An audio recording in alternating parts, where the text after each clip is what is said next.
252쪽을 한번 보겠습니다. 자, 252쪽에 자, 252쪽을 보십시오. 자, 보세요. 자, 250쪽. 자, 지금부터 또 집중해 주세요. 자, 첫 번째 나오는 게 비평입니다. 비평. 여러분 비평한다. 이 비자가 무슨 비자냐면 좀 어려워요. 자세하게 다룰 비자예요. 자세하게 다룬다. 비평할 때 비자가 자세하게 다룬다. 이런 뜻입니다. 그렇게 이해하시면 돼요. 되셨죠? 비평. 여러분 비평할 때 이 글자 있죠? 이렇게 왼쪽에 부스. 이게 손숫자예요. 손숫자. 아시죠? 손숫자입니다. 이 부스가. 그러니까 손으로 뭐 이렇게 견준다 이런 뜻이거든요. 그러니까 하여튼 자세하게 다룬다는 뜻입니다. 비평. 그래서 하나의 문학 작품을 어떻게 이해할지 평가하는 거. 여러분 나중에 3학년 올라가신 무슨 과목이 있냐면 문학 비평론이라는 과목이 있어요. 거기서 엄청 자세히 배우실 거예요. 여기 진짜 맛배기밖에 안 되는 거예요. 여기는. 근데 맛배기도 재밌어요. 자, 두 번째 이론 비평 있죠. 이론 비평. 이거는 뭐냐면 비평에 뭘 배운다? 이론을 배우는 거예요. 이런 비평 저런 비평 다 있을 거 아닙니까? 비평에 뭘 배운다고요? 이론을 배워. 그래서 일반적인 원리의 기초에서 문학 작품의 고찰 살펴보는 거. 그리고 여기 범주. 이 범주라는 게 있는데 범주라는 건 뭐냐면 영어로 이제 크라이테리아라고 하는데 하나의 틀, 범주. 문학 작품이 어떻게 흘러가는지 틀을 보는 걸 이런 걸 그 범주라고 합니다. 그래서 일관된 체계는 물론 작품을 평가할 수 있는 기준을 세우려는 비평의 한 지향. 그래서 이런 비평은 비평이 여러 가지 종류가 있어요. 뭐 신비평도 있고 뭐 무슨 비평도 있고 마르크스주의 비평도 있고 역사 전기 비평도 있고 그런 종류라고 보시면 됩니다. 이 정도 이해하면 되겠죠? 그다음에 실천 비평이라고 써 있죠? 실천 비평은 이론이나 원칙은 표면에 드러나지 않잖아요. 그러니까 자 여기다 밑줄 세요. 특정한 작가와 작품에 대한 논의에 관심을 두는 비평. 이걸 실천 비평이라고 그래요. 특정한 작가의 작품. 그러니까 실제적으로 그 실전 비평입니다. 실제적으로 이제 들어가는 비평이고요. 그다음에 나오는 게 4번이 뭐죠? 모방 비평. 그래서 문학을 세계와 인간의 모방, 반영으로 간주하여 대상에 대한 재현의 진실성에 초점을 둔다. 여기서 모방이란 말 나왔죠. 이 모자하고 방자가 무슨 방자냐면 써보세요. 모는 본뜰모, 방도 본뜰방. 그러니까 본뜰모, 본뜰방. 이게 모방이에요. 어렵지 않죠? 모방하는 거예요. 모방하는 거. 그러니까 우리가 이 세상을 다 모방하죠. 우리 해 아래 새로운 것은 없다. 이런 말 들어봤어요? 다 모방하는 거예요. 이 기존의 여러 가지 이야기들을. 그래서 이 모방 비평. 문학이라는 것은 현실에 대한 모방이죠. 그걸 이야기하는 겁니다. 그 정도하고 넘어갈게요. 효용 비평. 본받을 효라고 써봐요. 본받을 효. 쓸 용. 그러니까 미적 쾌감이나 감동, 교훈 등 작품이 독자에게 어떤 효과를 미치는지에 초점을 두는 거. 그러니까 여기 동그라미 쳐봐요. 감동, 교훈. 이게 포인트예요. 효용 비평보다 감동이나 교훈을 줘야 돼. 여러분 효용 비평의 대표적인 게 뭔지 아세요? 톨스토이의 작품이에요. 이 톨스토이의 뭐 부활이라든가 뭐 이런 작품들 있죠. 또는 뭐 여러 작품들 있잖아요. 그런 작품들이 효용 비평이에요. 아 이걸 보고 아시겠죠? 특히 러시아 작가들의 작품들이 효용 비평이 되게 많습니다. 도스토옙스키의 죄와 벌이라든가 뭐 이런 작품들 있잖아요. 그런 것들 다 효용적인 거, 감동을 주잖아요. 그렇죠? 진짜 막 죽음의 문턱에 갔다가 다시 살아나고 뭐 이런 거 있잖아요. 그런 게 효용 비평입니다. 그 다음에 나오는 게 뭐죠? 표현 비평이죠. 표현. 겉표 나타날 현. 그래서 문학을 작가와의 관계 속에서 다루어서 작가의 감정, 인식, 사유는 생각이라고 쓰시면 돼요. 등이 표현된 방식과 성취에 초점을 두는 비평. 그러니까 여기서 이제 이 표현 비평에서 가장 중요한 거는 감정, 인식, 사유. 여기도 동그라미 쳐. 이런 말이 나오면 표현 비평이에요. 감정, 인식, 사유. 사유는 생각이란 말입니다. 좀 더 어려운 말로 사유라고 하는 거예요. 자, 그다음. 그래서 우리가 호모 사피엔스란 말이 생각하는 인간이란 거 아시죠? 사피엔스라는 게 생각한다는 뜻이에요. 호모 사피엔스. 생각하고 또 생각하는 인간. 그 다음에 객관적 비평 7번. 객관적 비평은 뭐냐면 객관적으로 보는 거예요. 그러니까 문학을 시인이나 독자 세계와 분리해서 작품 자체의 일관성, 총체성 등 내재적 기준에 따라 분석하고 판단하는 비평. 이게 객관적 비평이라고 합니다. 그러니까 문학이라고 하는 거 여기 밑줄 써요. 작품 자체의 일관성, 총체성. 밑줄 치고요. 내재적 기준 동그라미. 내재적 기준 동그라미. 그러니까 내재적 기준이라는 것은 그 작품 안에 있는 기준을 내재적 기준이라고 하는 거예요. 무슨 말이냐면, 자, 이거 다시 한번 설명 좀 드릴게요. 전에 한번 설명드렸는데, 님의 침묵, 한영어로 님의 침묵이 있죠. 그러면 님은 같습니다. 사랑하는 나의 님은 같습니다. 푸른 산빛을 깨치고 단풍나무 숲을 향하여 난 길을 걸어 참어 떨치고 갔습니다. 이렇게 나오죠. 그러면 거기에서 님이라고 하는 걸 그 자체로만 보면 내재적 비평이 되는 거예요. 내재적 비평으로 보면 진짜 님이야. 맞죠? My beloved. 사랑하는 님이야. 맞죠? 그런데 이걸 시대적인 상황으로 보면 이 님이랑은 조국일 될 수도 있고 한용운이 승려니까 절대자가 될 수 있죠. 그러면 내재적 비평이에요. 바깥을 봤으니까 무슨 비평이 됐어요? 내재적 비평. 무슨 이해 가세요? 바깥에 있는 전체적인 분위기를 다 따지면 외재적 비평. 작품 자체만 보면 내재적 비평. 그러니까 여러분 이제 그래서 국문학을 공부 재밌는 거예요. 아, 이게 작품을 봐도 깊이가 달라요. 여러분 옛날에 볼 때하고. 자, 그래서 작품 자체만 보다 내재적 비평. 작품 외적인 거 다 따지면 외재적 비평. 그렇게 알면 됩니다. 됐죠? 넘어갈게요. 원전 비평 8번. 원전 비평은 다양한 판본이 존재할 때 차이를 비판적으로 대조해서 순수성을 회복하고자 한다. 이게 뭔 소리냐면 판본이란 말이 있어요. 거기 판본. 판본이라는 건 뭐냐면, 그러니까 예를 들어서 이제 옛날 작품으로 말하면 경판본, 완판본 이런 말 들어봤어요? 안 들어봤어요? 경판본은 서울판이에요. 서울에서 만들어진 책.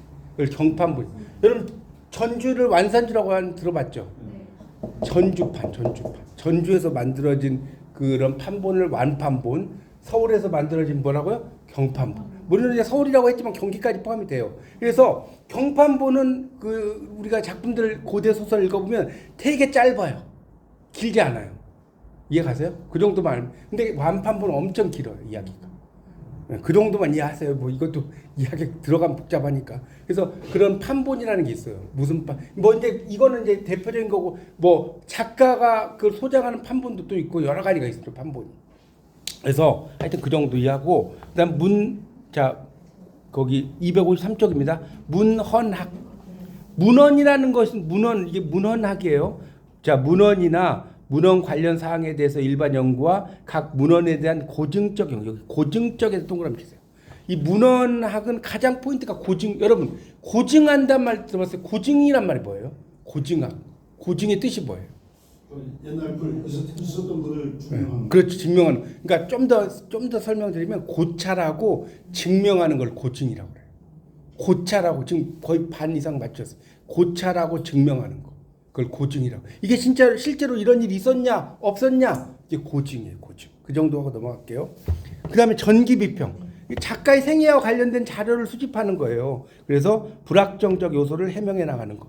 그러니까 이걸 이제 전기 비평이라고 했지만 그 앞에다가 역사를 붙여요. 역사 전기. 역사 전기. 이게 뭐냐면 역사 전기 비평은 이 작가의, 그러니까 이게 이제 유명한 사람이 돼서 죽지 않아 골치 아픈 게 뭐냐면, 역사 전기 비평 한 사람들은 이 사람의 성적표부터 시작해 갖고요, 혈액형, 너 누구를 좋아했는지 이거 다 따져요. 예를 들어 하는 게 이런 일이에요. 이 작가가 뭐 순위를 좋아했는지 영희를 좋아했는지 전공은 뭔지 그다음에 학점은 어떻게 나왔는지 이런 걸 다 따져. 그래서 그 작품의 그런 이 사람의 생각들이 작품 속에 어떻게 녹아났는지 이런 걸 따지는 걸 뭐라고 한다고요? 역사 전기 비평. 여러분이 3학년 올라가잖아요. 전기 비평 하나 갖고 한 30페이지 나와요. 진짜 연기 비평 하나 가지고 이게 그렇게 들어가는 거예요. 자, 그 다음에 그러니까 지금은 맛만 보는 거예요.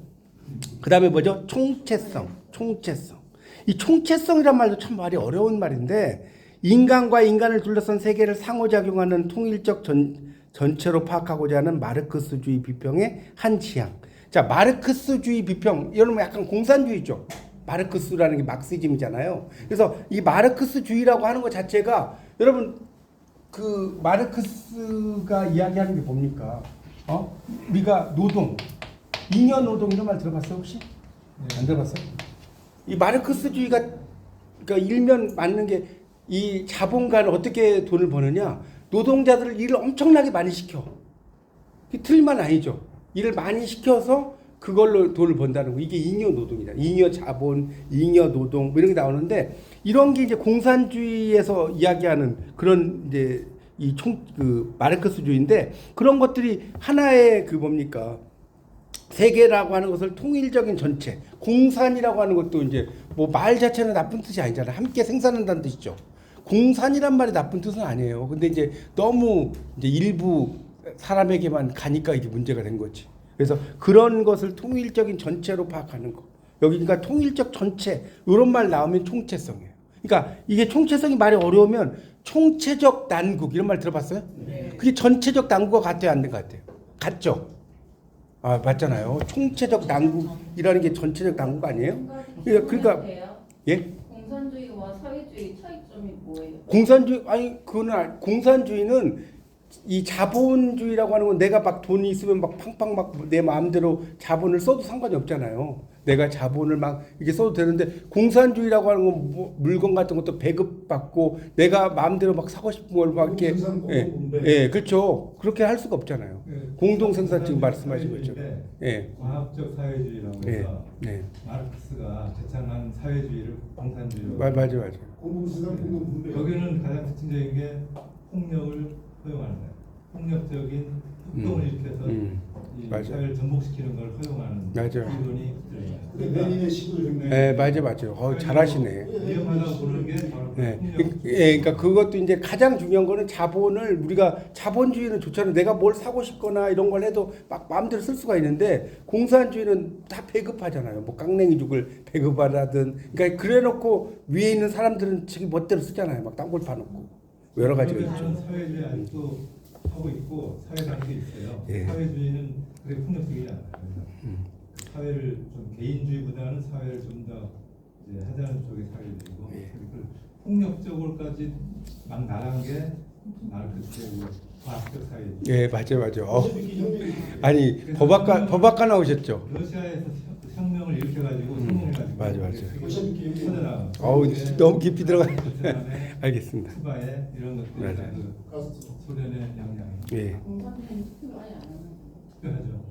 거기 민주주의라고 그래요. 자기 투표를 하는데 거의 뭐 흑 아니면 백이죠. 인민민주주의 공화국이었잖아요. 예. 그러니까 민주주의 표방을 해요. 왜냐하면 민주주의는 워낙 좋은 걸로 다 이제 검증이 돼 있기 때문에 하는 척하는 거예요. 사실 표결을 하고 거기서 다 이해가 있는데 다 하는 척하는 거예요. 우리 민주주의 한다고 이제 보여주고 싶으니까. 근데 사실 다 알겠습니다. 아이 또 너무 깊이 들어가 복잡하니까 이 정도. 아유 대단하십니다. 자 12번 형식주의 비평이라고 나왔죠. 그러니까 이게 문학의 내재적 요소에 관한 관심을 두고 텍스트를 그 자체로 자 여기서 중요한 게 자율적 존재 동그라미 적어서 자율적 존재이자 객관적인 구조로 파악하는 비평. 이걸 형식주의 비평이라고 하는데요. 여기서 알아둘 거는 이 형식주의 비평은 작품 자체의 형식적인 표현 이런 걸 되게 따져요. 그러니까 형식주의 비평은 이 작품의 내재적인 그런 요소, 외재적인 요소라기보다는 아까 제가 내재적 비평, 외재적 비평 설명드렸죠. 작품 그 자체의 의미를 따져가면서 공부하는 것을 뭐라고 하냐면 뭡니까 형식주의 비평이라고 해요. 그래서 형식주의 비평에 여러분 이제 여기 책에는 안 나오는데 뭐가 나온지 아세요? 형식주의 비평은 주로 누가 많이 연구했냐? 러시아 사람들이 연구했어요. 뭐 이름이 시블로브스키 막 이름이 막 무슨 키 그래요. 차이콥스키 뭐 이런 것처럼 이런 사람들이 연구를 했는데 이 형식주의 비평에서 나오는 중요한 말이 뭔지 아세요? 이거 하시면 대단한 건데 이게 낯설기.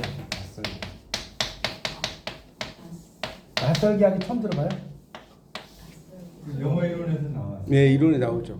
그러니까 낯설기 하기가 이걸 우리가 일반적으로 꽃이라고 했어요. 꽃하면 꽃은 예쁘다. 고래와 키레나 하나데스. 뭐 이것은 예쁜 꽃입니다. 그런데 이 꽃을 김춘수라는 사람이 갑자기 나타나서 뭐라고 그래요? 몰라요? 내가 그의 이름을 불러주기 전에는 하나의 몸짓에 지나지 않았다. 내가 그의 이름을 불러줬을 때 그는 비로소 나에게 와서 꽃이 되었다. 이제 다 외우죠, 이 정도는. 그래서 그 꽃이라고 하는 것을 존재 인식으로 이야기해 버렸잖아요. 김춘수라는 분이 그 정도 알죠? 존재에 대한 인식을 이야기하잖아요. 그러니까 우리가 일상적으로 알고 있는 개념을 다르게 표현하는 거. 이런 걸 낯설기하기라고 하는 거예요. 아니 이 정도만 알아서 이게 깊이 들어가면 복잡해 뭐든지. 그리고 그 다음에 문학성이죠. 형식주의 비평의 주요 관심사로서 문학을 문학답게 하는 자 여기 동그라미 쳤어요. 내재적 특성. 자 보세요. 이제 좀 말이 이해가죠. 작품 자체만 보는 거예요. 내재적이라. 외재적은 뭐라고요? 작품 외적인 걸 다 따지는 거. 자 그 다음에 나온 게 신비평이죠. 문학 이게 이제 좀 중요한데 문학을 독립된 대상으로 보아 작품에 대한 정밀한 분석을 진행하면서 형식적 요소에 주목한다. 그래서 이 형식 신비평은요. 이게 이제 여기 나왔지만 작가의 의식 이런 거 필요 없고요. 작품 자체에 써보세요. 작품 자체의 표현, 틀 이런 걸 따져요. 그러니까 무슨 말이냐면 아까도 계속 이야기했지만 한용운의 님의 침묵에 님은 같습니다. 사랑하는 나의 님은 같습니다 있잖아요. 그러면 이 신비평에서는 이 님은 님 그 이상도 이하도 아니에요. 그냥 님일 뿐이에요. 뭔 말 이해 가요? 제 말 알아듣겠죠?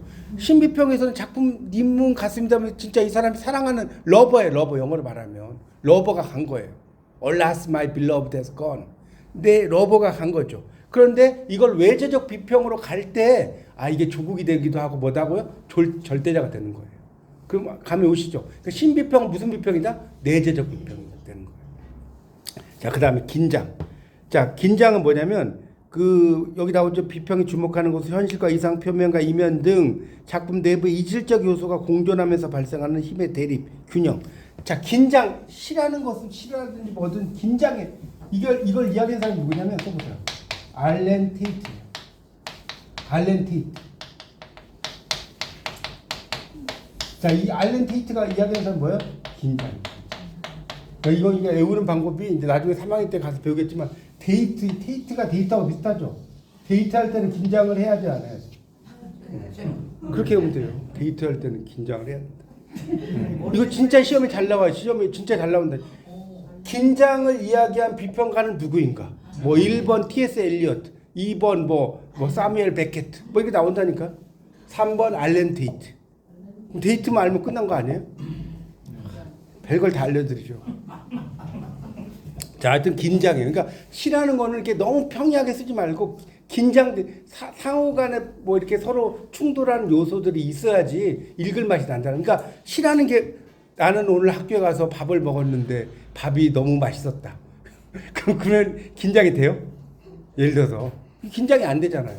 그러니까 시라는 거는 전혀 생각하지 않는 것들을 막 가지고 와야 돼. 무슨 말 아시겠죠? 그러니까 아까 그의 이름을 불러주기 전에는 하나의 몸짓에 지나지 않아 이러면 그게 긴장이 되는 거예요. 그것도 맞죠? 그다음에 구조주의 비평. 문학을 그 자체로 자족적이며 폐쇄적인 체제로 간주해서 작품 의미를 산출하는 방식. 자, 이게 뭔 소리냐면 이 구조주의를 좀 설명드릴게요. 이거는 자 구조라는 건 시장의 틀이에요. 틀. 구조는 뭐다? 틀하고 같아. 구조로 봐. 그래서 이 구조주의에서 가장 중요한 건 뭐냐? 이분법. 이분법 하면 누구 생각나냐? 물론 이제 공산주의도 흑백 뭐 이렇게 이분법으로 나누지만 이 이분법은요. 나중에 여러분이 국어학교는 배우겠지만 소시르가 생각나요. 소시르. 일반 언어학을 소시르가 시니피안과 시니피에 기표와 기의 이런 말 들어봤어요? 처음 들어봐요? 그러니까 나무라는 단어가 있어. 기표가 있어. 그러면 나무라는 단어가 있으면 이 나무가 이렇게 생겼다. 이렇게 생각 떠오르죠. 이걸 기표와 기의라고 그래요. 유식한 말로. 이걸 시니피에라고 하는 거예요. 시니피안과 시니피. 어쨌든 이렇게 두 개의 틀로 나누는 건데, 그러니까 이 구조주의 비평에서 이렇게 생각하시면 돼요. 문명과 자연 두 개 나누지죠. 남자와 여자, 선과 악. 이해가요? 아군과 적군. 이렇게 두 개 이런 걸 좀 더 유식한 말로 이분법이라고도 하고요. 이항 대립이라고 하는 거예요. 이항 대립. 이걸 이제 더 전문적인 말로. 그러니까 뭐든지 공부를 하는 게 그래요. 깊이 들어가면 어려워지는 거예요. 이분법은 그냥 쉬운 말이고 좀 더 유식한 말로 뭐라고 한다고요? 이항 대립이라고 그래요. 있어 보이잖아요, 말이. 공부를 왜 한다고요? 있어 보이려고 하는 거예요. 있어 보이려고. 의시되려고 하는 거예요. 너 이런 거 모르지? 이렇게. 하여튼 그래서 구조주의 비평. 그러니까 여기서는 자족적이란 말 나오는데 자족 이거 한자로 쓸게요. 스스로 만족한다. 자족적. 이게 발족자가 아니에요. 만족한다는 뜻이에요. 스스로 만족하는 거. 그러니까 문학을 그 자체로 자족적이고 폐쇄적인 체계로 간주해서 작품의 의미를 산출하는 거. 그러니까 여러분 구조주의란 말 나오면 뭐가 나와요? 자족적이란 말 포인트 쳐놓으세요. 이런 말이 나오면 구조주의예요. 아시겠죠? 구조주의, 구조주의, 구자. 그다음에 그다음에 읽어보세요. 정신 분석 비평이죠. 의식과 무의식에 관심을 두는 정신 분석. 자, 그래서 자 이건 좀 설명드릴게요. 정신 분석을 나오면 여러분이 가장 잘 알아듣는 게 뭐냐면 이드와 에고와 슈퍼 에고라는 걸 설명을 해요. 이 들어봤죠? 예. 이드가 뭐예요? 이드. 본능. 본능이라고 하고 이제 본능적 충동이라고 해요. 본능적 충동. 본능이라고 하고 에고 자 슈퍼 에고 초자. 이들을 다른 말로 리비도라고 그래요. 리비도라는 말 들어봤어요? 네. 성충동 리비도라고 하는데 같은 말로 봐요. 그래서 자 봐요. 여러분 뭡니까? 불행한 사람들 거기 이제 보면 장발장이라고 장발장 거기 보면 빵이 있어 빵을 훔쳐 먹을까 말까 이렇게 생각하잖아요. 그럼 빵을 보세요. 빵을 훔쳐 먹을까 말까. 그러니까 이게 이드라고 하는 것이 내가 이 자아라고 하는 것이 에고라고 하는 것이 내 자아가 이드 본질로 갈 거냐 아니면 이 슈퍼 에고로 갈 거냐 맞죠? 그러니까 빵을 훔쳐 먹으면 안 돼. 초자가 도덕적 자아잖아요. 맞죠? 그런 거 하면 안 돼라고 생각하는 게 초자인데 빵을 훔쳐 먹어야 돼. 본능. 이드죠. 에고라고 하는 것이 이 에고라는 것이 이쪽으로 갈 거냐 이쪽으로 갈 거냐에 따라 달라지는 거예요. 근데 우리는 대부분이 내가 빵을 먹고 싶어도 돈이 없으면 안 먹죠. 일반적으로 먹어요? 막 돈도 안 내고 참아야지. 그게 참는 게 슈퍼 에고인 거예요. 참는 게. 근데 나 배고파서 도저히 못 참겠어. 갖고 튀어. 먹고 튀어. 이러면 이드로 가는 거. 이해 가세요? 애들은 애들은 갈 수 있고. 애들은 갈 수 있겠죠. 그렇죠. 어른들은 그렇죠. 이 슈퍼 에고가 강하니까. 이걸 이제 초자를 또 다른 말로 뭐라고 그래요? 도덕적 자아. 여러분 보세요. 문학을 공부하면 5만 개 다 나와요. 저기 지금 두 분 청강하고 계시는데 어때요? 5만 개 다 나오는 거예요. 네, 좋아요. 네, 그게 문학의 장점이에요. 하여튼 그래서 그런 걸 따지는 게 뭐다? 네? 정신 분석 비평이에요. 그 정도만 이해하면 돼요. 자, 넘기세요. 그 다음에 나오는 거 충동의 충동. 아까도 제가 리비도도 이야기했지만 육체의 필연적 요구에 기인하는 것으로 무의식적 행동을 유발하는 힘. 그러니까 이 충동이라는 게 일종의 리비도와 같은 거야. 아까 리비도란 말 들어보셨죠? 그런 거고 초자 제가 말한 거 다 초자. 이걸 다른 말로 뭐라고 한다고요? 슈퍼 에고. 초자 슈퍼 에고. 그래서 원시적 욕구를 억제하고 요 억제 동그라미 억제. 그다음에 양심 동그라미. 자 이런 단어가 나오면 이게 초자한 거예요. 초월한다는 뜻이 슈퍼. 초가 슈퍼의 뜻이잖아요. 맞죠? 그 다음에 원형 20번. 꿈, 환상, 신화 및 예술에 반복해 나타나는 조상의 경험을 바탕으로 해서 원시적인 정신적 이미지로 자 여기 밑줄 치세요. 집단 무의식이란 말 나와요. 여러분 이제 집단 무의식이 또 재밌는 말인데 이 누가 한 이야기죠? 집단 무의식. 이게 진짜 유명한 말인데.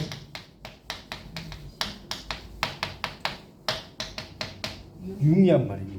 융은 들어봤죠? 아까 페르소나. 집단이 무의식에 빠졌다. 이게 뭔 소리냐?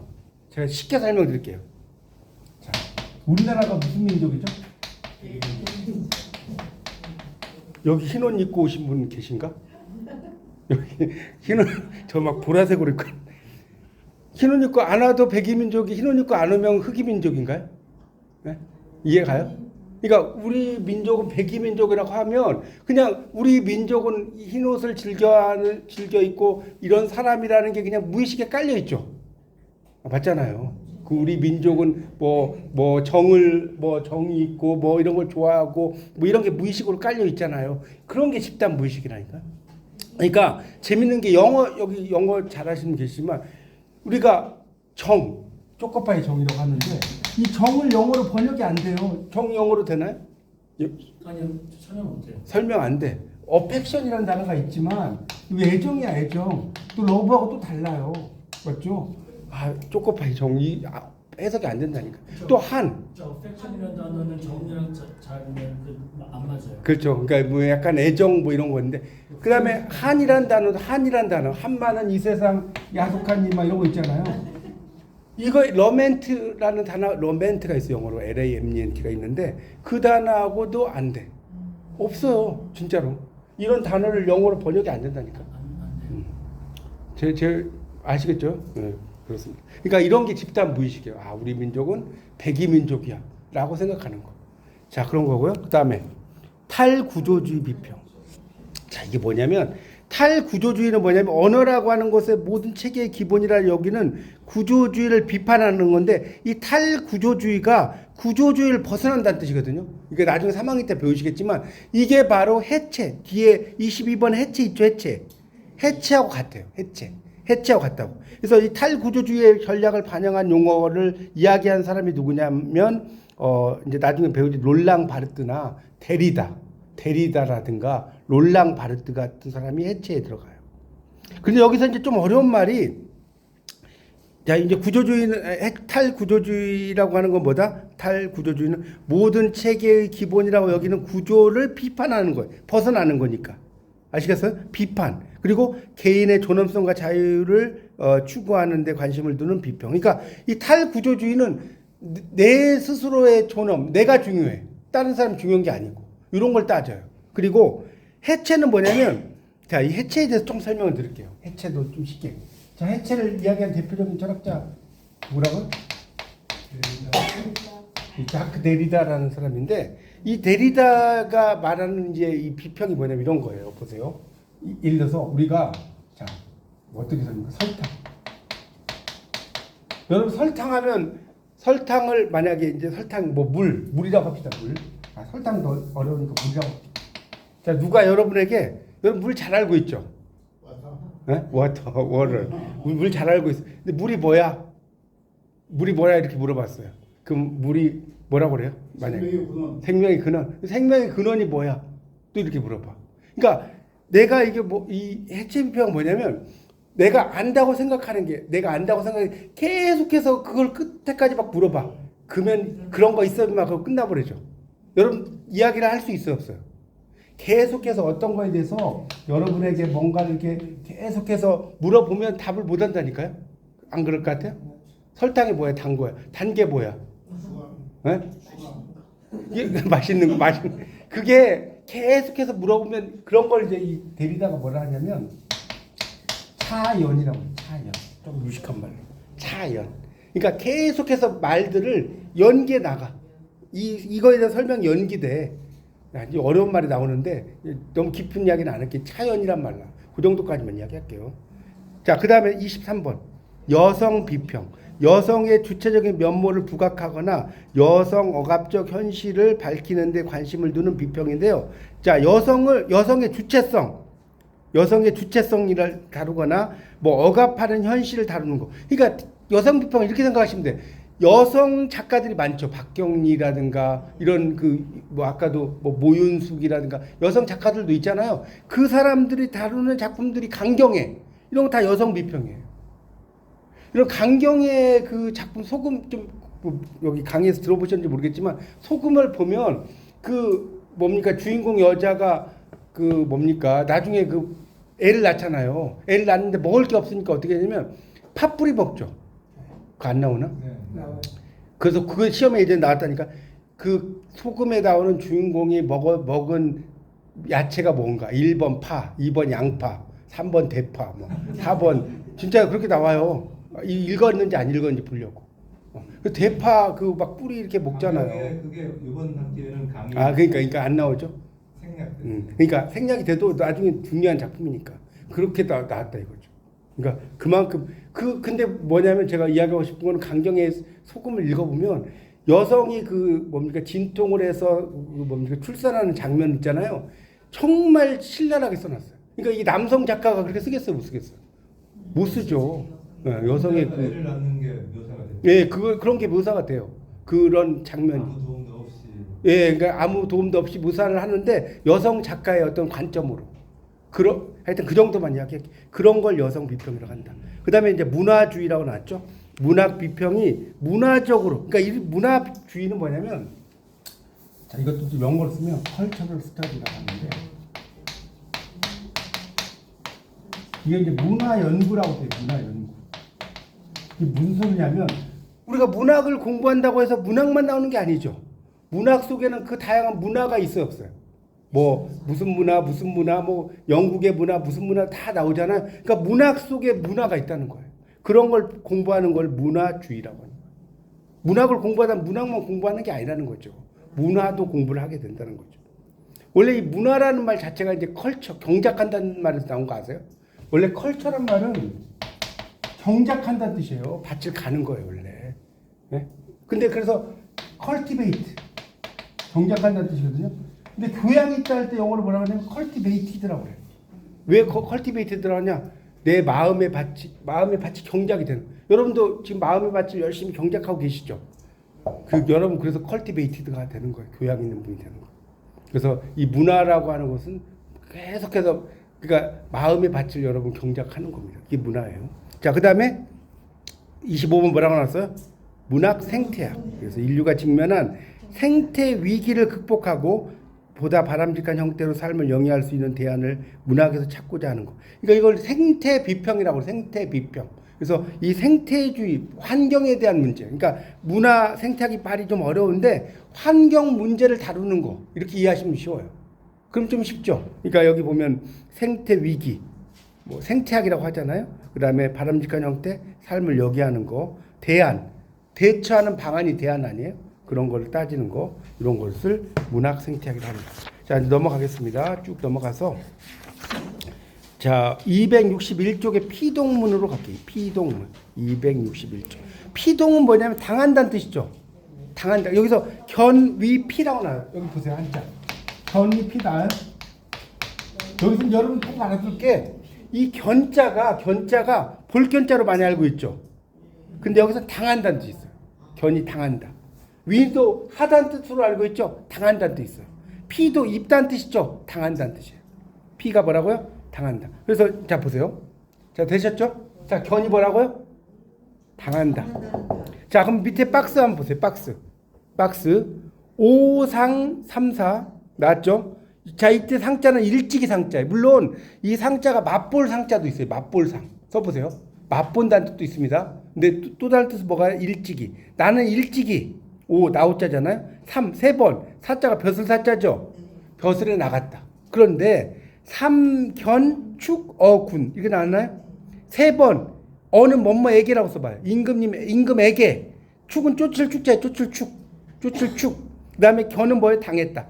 3번 임금에게 쫓는 것을 당했다. 쫓겨났다는 뜻이죠. 그래서 견자가요 당하다는 뜻이 있어요. 꼭 알아주세요. 견이 뭐가 있다고요? 당한다. 자 밑에 있는 글자를 보세요. 밑에도 견자 나왔죠. 신이견의 신의를 지켰으나 그러나 이는 그러나 견의 의심을 당했다. 견자가 당했다는 뜻이에요. 이해가죠? 그 다음에 또 뭐예요? 충이피방이죠. 충성을 다했으나 비방을 당했다. 입었다. 비방을 입었다. 당했다는 뜻이 되는 거죠. 여기까지 해석돼요? 네. 당했다. 그다음 두 번째 거 보세요. 자, 이게 지금 여러분 이게 한비자 토끼를 다시 얻을 수 없었고 자신은 송나라의 웃음거리가 됐다. 아까 제가 뭐라고 그랬죠? 구루터기를 지켜서 토끼를 기다리는 거. 네 글자 있었는데 수주대토 기억 안 나요? 수주대토예요. 써보세요. 수주대토. 우리말로 수주대토. 그러니까 토끼를 불가 못말 수 없어요. 득은 여기서는 그 부에다 동그라미 다시 득은 얻을 득. 토끼를 다시 얻을 수 없고 아까 미친 척하는 토끼 못 찾았다고 그랬죠. 그리고 신 여기서는 신은 몸이라고 해석하면 안 되고요. 자신이라고 써봐요. 자신은 되다 뭐가 돼? 송국소조 송나라의 웃음이 되었다. 송나라에 뭐가 됐어요? 웃음거리가 되었다. 그러니까 위가 하다예요, 되다예요? 되다죠. 송나라의 웃음거리가 돼버렸다는 뜻이에요. 자 뒤에 건 넘어가겠습니다. 되었다는 뜻입니다. 그렇게 이해하면 돼요. 네, 그런 내용으로 되어 있고요. 그런 의미로 보시면 되겠습니다. 그 정도만 알아두세요. 그 정도만 알고 뒤에 이제 또 문제가 나오면 제가 풀어드릴 테니까 264쪽으로 넘어가겠습니다. 264쪽. 주제별 고사성 보세요. 자, 여기도 유명한 말 나오는데 자, 첫 번째 그 위에 있는 두 글자 읽어보세요. 그 뒤에 횡 뭐죠? 횡포. 이게 가로 횡자는 알아요? 가로 횡. 종횡무진할 때 횡자잖아요. 이게 물론 이제 사나울포라고 써봐요. 사나울포. 이게 아주 그 사납다는 뜻도 있고 뭔가 뭐 뜨겁다 이런 뜻도 있는데 그래서 우리가 재밌는 게 폭군이란 말 들어봤어요, 여러분? 폭군? 그게 우리 맞는 말 같죠? 틀린 말이에요. 포군이 맞대, 포군. 진짜로. 폭군이란 말을 우리가 잘못 쓰는 말이라니까. 이게 폭으로도 있고 포로도 읽는데 사납다 할 때는 포예요. 우리가 잘못 쓰는 게 되게 많아요. 우리가 사신 같다는 말, 사신 같다를 그러죠. 사신갈 시예요. 이제 이게 어떤 읽을 때, 그러니까 사신이란 말 틀린 말이래요. 사신 한자로 쓰잖아요. 신하신자. 이걸 사신으로 여러분 많이 읽잖아요. 이게 원래적인 의미로 사신을 간다 할 때는 시라고 읽는데 진짜로. 몰랐죠? 몸 죽은 사람만 시신이 아니라 사신 간 사람 시신이라고 한다니까. 근데 우리는 그냥 이게 사신이라고 읽잖아요. 불일사자로 읽게. 그러니까 여러분이 모르는 것들이 천지. 여러분이 알고 있는 지식이 다 잘못된 게 너무 많다고. 어쨌든 여기서는 횡포예요. 그리고 포군이에요, 포군. 자, 그다음 첫 번째부터 볼게요. 호가 호위. 정말 유명한 말이죠. 여우호, 빌릴가, 호랑이 호, 위엄 위. 쓰셨어요? 여우가 뭐의 위엄을 빌려요? 호랑이의 위엄을 빌려요. 이게 뭔 소리냐면 여우하고 호랑이하고 누가 더 세요? 호랑이가 세죠. 호랑이가 막 배가 고파서 뭔가 잡아먹으려고 그래. 여우가 나타났어. 여우가 뭐가 좋아요? 잔머리가 좋잖아요. 그러니까 여우가 호랑이 된 거예요. 너 한번 나 따라와봐라. 나 따라와봐라. 동물들 다 도망갈 거다. 그러니까 호랑이가 여우를 따라가. 동물들이 도망가 안 도망가요? 도망가. 그럼 동물들이 여우 보고 도망가는 거예요? 호랑이 보고 도망가는 거예요? 호랑이 보고 도망가죠. 근데 이 호랑이가 좀 띨빵해갖고 이 여우가 대단하구나. 그래서 여우를 안 잡아먹고 그냥 가버려. 그게 호가 호예요. 진짜로. 그래서 여기 보세요. 예. 우리가 알기에는 제가 알기에는 호가 오이는 잘 먹고 잘 사는 것을 호가 오이라고. 아니 그러니까 잘 먹고 잘 살 수 있죠. 그러니까 다른 사람의 그 권위를 빌려가지고. 그러니까 제 말씀 지금 호가 호의 뜻을 말씀드린 거죠. 그러니까 호가 호의 직접적인 뜻은 그런 건데 지금 말씀하신 거는 이제 그것의 의미가 확대된 거죠. 원래 뜻이. 그래서 여기 나오잖아요. 보세요. 여우가 호랑이의 위세를 빌려 호기를 부린다. 지금 말씀드린 게 거기 나오는 거 밑줄 치세요. 다른 사람의 권위와 세력을 빌려 위세를 떨친다는 뜻이다. 나오죠? 이게 호가 호예요. 지금 바로 말씀하신. 그 밑에 막 나오는 것까지는 여러분이 뭐 읽으셔도 좋은데 제가 머리 아플까봐 설명 안 하는 거예요. 아시겠죠? 그러니까 일단 호가 호이가 이런 뜻만 알면 되고 그 다음 넘어가 보세요. 2번 지록위마. 지록위마. 지자는 가리킬 지. 자 쓰세요. 록 사슴록. 자 이 사슴 록 알죠? 록. 백록담 있잖아요. 백록담 한라산에 흰 사슴 연못 아니에요. 이 위자가 말할 위자예요. 말할 위. 할 위자가 아니에요? 마는 말맞자. 이게 뭐냐면 사슴을 가리켜서 말이라고 해. 사슴을 가리켜 뭐라고 한다고요? 말이라고 그래. 그러니까 사실이 아닌 것을 사실인 것처럼 받아들이게 하는 것을 꼬집은 표현이죠. 여기까지 이해 가요? 그러니까 이 진시황 너무 유명하잖아요. 진시황이 죽으니까 이 환관 내시잖아요. 내시 조고가 거짓 조서를 꾸며서 태자 부소를 죽이고 어린 호해를 황제를 내세워. 그리고 자기에게 반대하는 신하를 색출하기 위해서 사슴을 비치고 말이라고 그래. 말에 반대하는 신하를 다 죽여버리는 거. 이해 가요? 그러니까 사슴을 말이라고 해도 말이라고 해야 돼요. 사슴입니다라고 해야 돼요. 네? 살려면. 여기서는 말이라고 해야죠. 네, 말이라고 해야죠. 그 앞에서는. 그렇죠? 우리 갈릴레오가 지구 안 돌다 뭐 어디다 그러고 그래도 지구는 돈다 하잖아요. 그거 똑같은 거예요. 그러니까 지록 위만. 그러니까 사실이 아닌 것을 뭐요? 사실처럼 받아들이게 하는 거. 그 다음에 읽어보세요. 대사불호도예요. 대사불호도. 이게 무슨 소리냐면 큰일은 대사는 큰일이죠. 안이불 호는 풀칠할 호. 풀칠할 호. 그 다음에 도는 진흙도. 진흙도. 그러니까 큰일은 진흙을 풀칠하는 것이 아니다. 그러니까 큰일은 진흙을 풀칠한다는 것만 모호하게 한다는 거죠. 그래서 큰일은 모호하게 처리해서는 안 된다. 호도 나오죠. 보세요. 흙과 진흙을 바른다는 뜻이죠. 근본적으로 조치하지 않고 일시적으로 얼버무리는 것을 이게 호도라고 하는 거예요. 이해가세요? 이 이야기들을 대충 얼버무리는 거. 호도한다고 그러거든요. 그래서 큰일은 근본적으로 다뤄야지 얼버무려서는 안 된다는 거예요.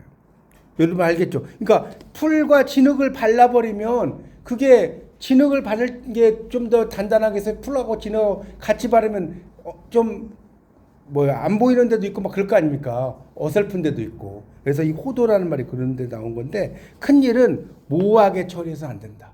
그런 뜻으로 쓸 때 대사 불호도. 이거는 여러분 많이 안 들어보셨을 거고요. 자, 그다음에 오른쪽 보세요. 자, 이걸 도탄지고. 진흙에 빠지거나 이 탄자가 숫탄자에 숯불에 대는 이 도자가 진흙 같은 걸 나타내는 도자거든요. 고통, 가혹한 정치로 인해서 백성이 견뎌야 하는 고통을 의미한다. 자, 여러분 도탄에 빠진 백성 이런 말 들어보셨어요? 자, 보세요. 여러분 그 정철의 관동별곡은 들어봤어요? 관동별. 이 정철이 유배를 돼요. 유배당해. 그래서 이 정철의 유배지가 정철 대나무로 유명한 데가 어디죠? 담양. 정철의 유배지가 담양이에요. 담양에 가면 이 정철의 가사가 엄청 많아요. 뭐 정철하면 삼인곡, 송미인곡, 성산별곡, 관동별곡 이거 쓴 사람이 있죠. 그러니까 여러분 담양 가면 대나무밭만 갔다 오죠. 여러분 국문학을 하시면 담양에 가면 이런 걸 공부해야 한다니까요. 거기 막 정철의 유배지에 가서 관동별곡 공부하면 훨씬 잘 들어와요. 어쨌든 관동별곡에 보면 이제 이 정철이 어떤 말을 하냐면 요 이야기를 써줄게. 음의 이온 풀을 가사가 내여셔라. 이게 나오거든요. 이게 뭔 소리냐면 음해라는 게 뭐냐면 그늘진 벼랑. 그러니까 뭐예요? 도탄에 빠졌다는 거죠. 이온은 시든이에요. 그러니까 그늘진 벼랑에 시든 풀을 하면 도탄에 빠진 백성이 돼야 한대요. 그늘진 벼랑에 시든 풀이잖아요. 음의 이온 풀이 맞죠? 그늘진 벼랑에 시든 풀을 다 살려내고 싶다. 이게 이제 그 정철의 관동별곡에 나오는데 이건 뭐냐면 나는 관찰사가 되면 도탄에 빠진 백성들을 다 구제해주고 싶다. 이 표현을 이렇게 쓴 거예요. 멋있죠? 음의 이온 풀을 다 살아 내어셔라 이런 말을 쓰거든요. 그러니까 이 도탄이라는 게 그런 의미로 쓰는 겁니다. 실질적으로는 진흙이라든가 이런 걸 나오지만 백성들이 막 힘들게 사는 거 이런 것도 이야기하고요. 그 다음에 나오는 거 읽어보세요. 가렴주구. 가혹할 가짜고요. 렴, 그러니까 세금을 거둔다는 거예요. 주 구예요. 그러니까 여기 이제 구는 그 구할 구자예요. 구할 구. 그 다음에 이제 주라고 하는 것도 이제 막 사람들을 막 뺏고 가혹하게 하고 뭐 이런 거거든요. 그러니까 가혹하게 세금을 거두고 억지로 백성이 재물을 뺏는 거예요. 자, 여러분 보세요. 옛날에 세금을 어떻게 거뒀냐? 세금을 걷는 거 재밌는 거 알려드릴게요. 인징. 자, 써보세요. 족징. 옛날에 국사 시간에 많이 배웠어요? 황구첨정, 백골징포. 네 가지만 알려드립니다. 인징은 뭐냐면 내 옆에 있는 사람이 도망가 버렸어. 내 옆에 있는 사람이 도망가. 그럼 세금을 나한테 걷는 거야. 이게 인징이에요. 족징은 뭐냐면 내 가족 중에 한 명이 도망갔어.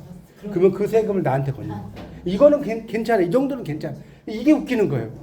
황구첨정이 뭐냐면 황구, 옐로우 치킨이에요. 옐로우 치킨. 누르왕자의 그 입구자란 말이에요. 이 옐로우 치킨 아주 한 5살 된 어린이한테 이게 이제 정이죠. 세금이에요. 걷는 거예요. 5살짜리 애한테 너 50만 원 가져와. 이거 똑같은 거예요. 이걸 뭐라 그래? 황구첨정이에요. 이 말이 돼요? 5살짜리한테 세금 걷는 거라니까. 백골징포는 뭐냐면 백골이 죽었죠. 죽은 사람한테 너 돈 가져와. 이게 백골징포. 진짜로 이거 있는 말이에요. 이게 옛날에 세금 걷는 게. 인징, 족징, 황구첨정, 백골징포. 살겠어 이렇게? 옛날에 그렇게 했다니까 진짜. 옛날 양반들이. 네, 양반들이 진짜 장난이 아니었어요.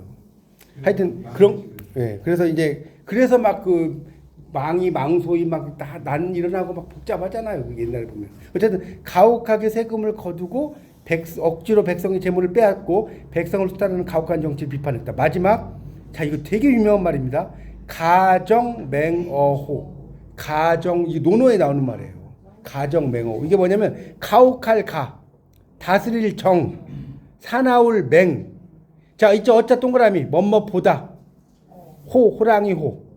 이 어자 별표 쳐놓으세요. 별표. 이거 시험에 나올 수 있어요. 어자 밑줄 주고 뜻이 뭐냐라고. 가혹한 정치는 뭐보다 사납다고요? 호랑이보다 사납다. 자, 이게 무슨 말이냐면 이거 좀 읽어볼게요.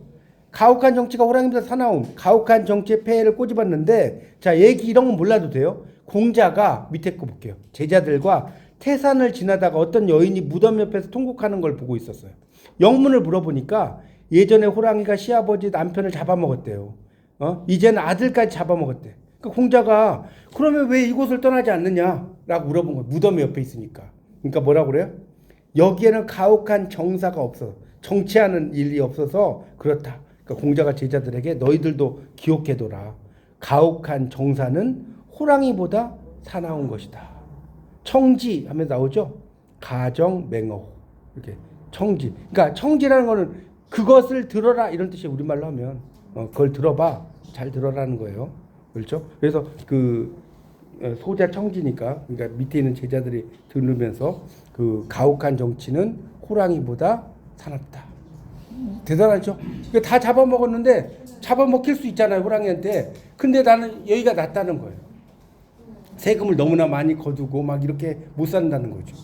가정맹어 되게 유명한 말입니다. 그러니까 이 가정맹어는 위에 있는 가렴주구하고 세트 아니에요. 연결됐죠? 자, 이제 문제 풀고 좀 쉬겠습니다. 문제.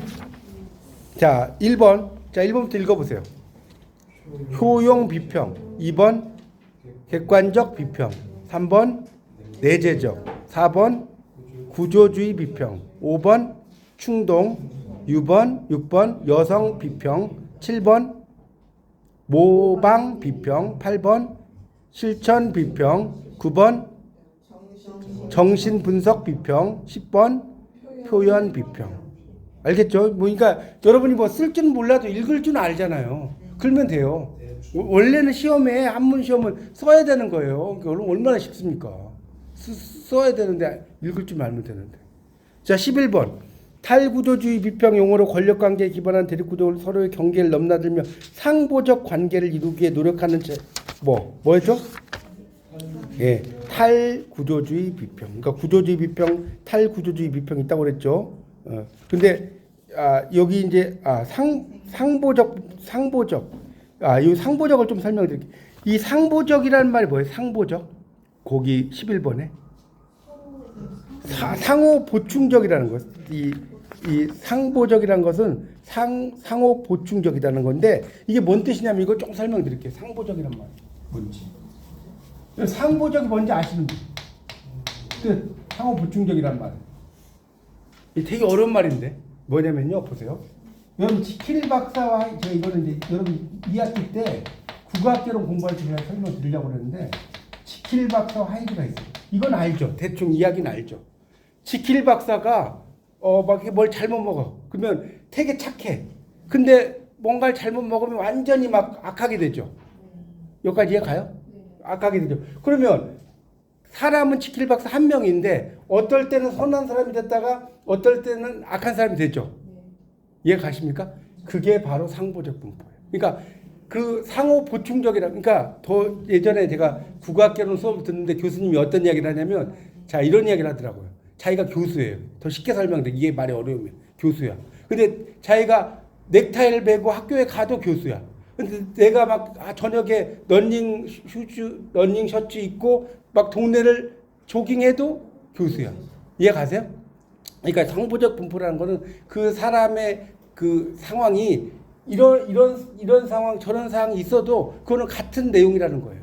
그걸 상보적이란 말. 나중에 이제 상보적이란 말을 여러분이 1학년 2학기 때 상보적 분포에 대해서 좀 자세히 좀 공부하실 겁니다. 그러니까 그런 것들을 좀 이해를 하시면 될 것 같고요. 그러니까 그런 식으로 그다음에 12번은 쉽죠. 생애와 관련된 생애 동그라미 쳐봐요. 생애니까 뭐예요? 역사 정기비평이라고 했잖아요. 전기. 그다음에 평가에 관한 노력의 총치 하나의 문학작품을 어떻게 이해하고